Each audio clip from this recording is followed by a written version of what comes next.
Assalamualaikum warahmatullahi wabarakatuh.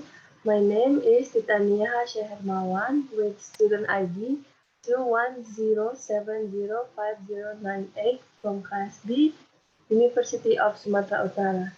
Today I want to talk about forensic linguistics. What is forensic linguistics? Forensic linguistics is the application of linguistic knowledge, methods, and insights to the forensic context of law, language, crime, investigation, trial, and judicial procedure. It's a branch of applied linguistics. There are principally three areas of application for linguists working in forensic contexts: understanding language of the written law, understanding language used in forensic and judicial processes, and the provision of linguistic evidence. The discipline of forensic linguistics is not homogeneous. It involves a range of experts and researchers in different areas of the field. The application of linguistic research and methods to the law, including evaluation of written evidence and the language of legislation. The term forensic linguistics was coined in 1968 by linguistics professor Jan Svartvik. The application of forensic linguistics. Gerald R. McManaman, in his book Forensic Linguistics: Advances in Forensic Statistics, wrote that applications of forensic linguistics include voice identification, interpretation of express meaning in laws and legal writing, analysis of discourse in legal settings, interpretation of intended meaning in oral and written statements, authorship identification, the language of the law, analysis of courtroom language used by trial participants, trademark law, and interpretation and translation when more than one language must be used in legal contexts. So the forensic linguistics has four types. The first one is emergency call. The second one is ransom demands or other truth communication. The third is suicide letters, and the fourth is death row statements. Problems facing forensic linguists. There are certain problems facing an insider forensic linguist. Such problems are: 1. Short time limits imposed by a law case as opposed to the more familiar time limits enjoyed in everyday academic pursuits. Number 2. An audience almost totally unfamiliar with our field. Number 3. Restrictions on what we can say and when we can say it. Number 4. Restriction on what we can write. 5. Restriction on how to write. 6. The need to represent complex technical knowledge in ways that can be understood by people who know nothing of our file, while maintaining our role as experts who have deep knowledge of these complex technical ideas. 7. Constant changes or jurisdictional differences in the field of law itself. And the last one is maintaining an objective, non-advocacy stance in the field, in which advocacy is the major form of presentation. A case example like Virginia Woolf's suicide letter. Who is Virginia Woolf?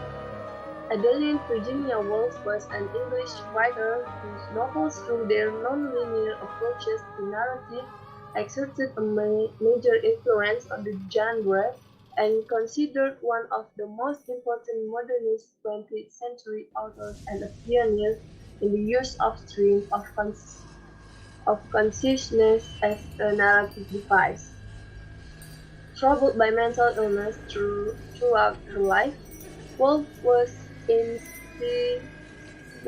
institutionalized several times and attempted suicide twice before drowning herself by filling her overcoat pockets with stones and walking into the River Ouse on March 28, 1941. She died at age 59 years old. So this is the Virginia suicide letters, the suicide note. The first suicide note that was written for her sister, Isabel, and this is the suicide note, the second suicide note that written for her husband, Leonard Wolf. So the analysis, the structure of the letter. The first one is the date. Virginia didn't write the date she wrote the letters. She only wrote the day. Letter 1 on the Sunday and letter 2 on the Tuesday. The greetings. Virginia wrote the word dearest in both letters. The first one is for her sister and the second letter is for her husband. The first sentence on suicide note 1 is, "You can't think how I love your letter." And the first sentence on the suicide note number 2 is, I feel certain that I'm going mad again." In suicide letter 1, Virginia begins the letter with a prank joke showing that she and the recipient, her sister, exchanged regular correspondence. On the other hand, in suicide letter number 2, she begins notes with a statement. The first sentence of a statement is very important. It's usually the point where the writer decides to start declaring good reason for writing or next events. The body of the letter. In a personal letter, Virginia often writes about the events that took place and the feelings she has to feel. In both letters, Virginia wrote about what was happening at that time.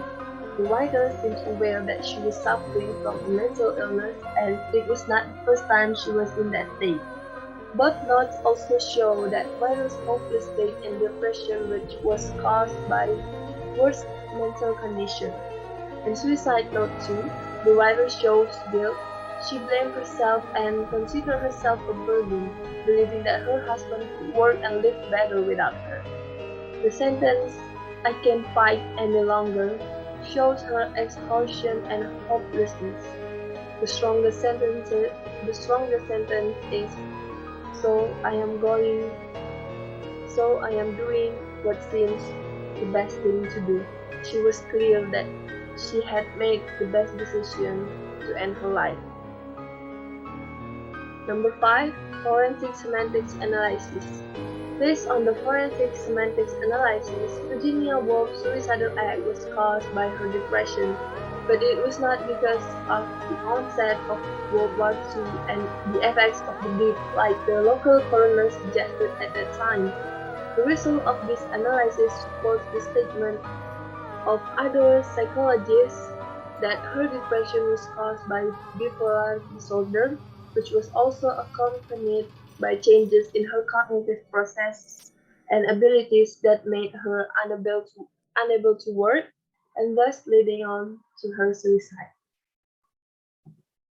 I think that's all my presentation about forensic linguistics.